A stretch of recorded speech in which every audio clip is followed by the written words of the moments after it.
So I got involved with Pantry my freshman year at the very beginning of getting to Penn State. And I kind of realized there was a food insecurity need in my own community, but I never thought that it extended very far at Penn State, just because there's this assumption that if you attend Penn State that you can afford a certain lifestyle. That kind of quiets the issue of food insecurity because you assume that everyone's kind of on the same financial basis at University Park. My father grew up in Taiwan in the 1960s during a period of rapid industrialization and political turmoil. I always remembered him telling me stories of not having enough to eat, actually experiencing hunger firsthand.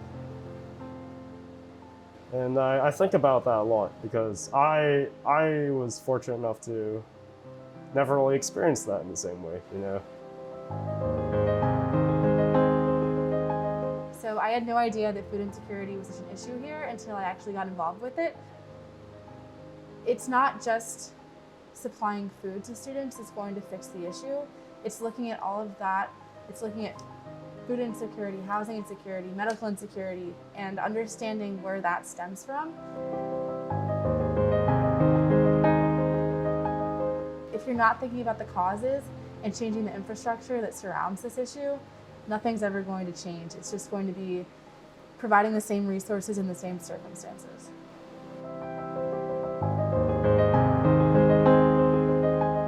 The work we do addresses systematic inequity at a very basic level. I think the solution to a lot of these inequalities that we see is education. By addressing food insecurity, we enable students to learn, essentially, to learn at the same level as their peers.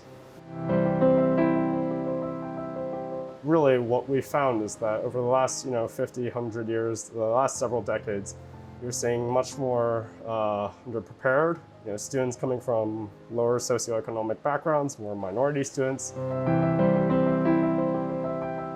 Everyone is going to college these days because college has become a new standard of education.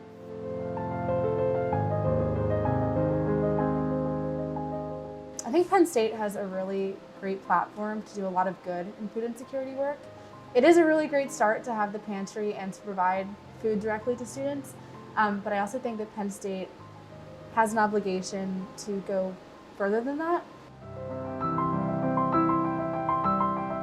If Penn State speaks, people will listen, and there's a lot of policy work to be done surrounding food insecurity. I think what I've learned is that it's a very, very complex issue we're dealing with naturally. I was poor, my friends were poor.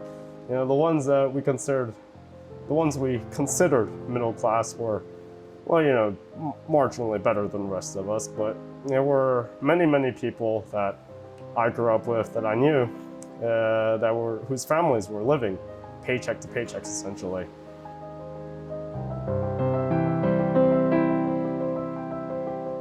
It's something that you didn't really realize growing up until you were much, much older, that you can look back and think, I was poor, I think the ultimate goal of the pantry is that the pantry wouldn't exist. As great as it is that we have boots on the ground and we're combating the symptoms of food insecurity, we aren't really getting at the root of it.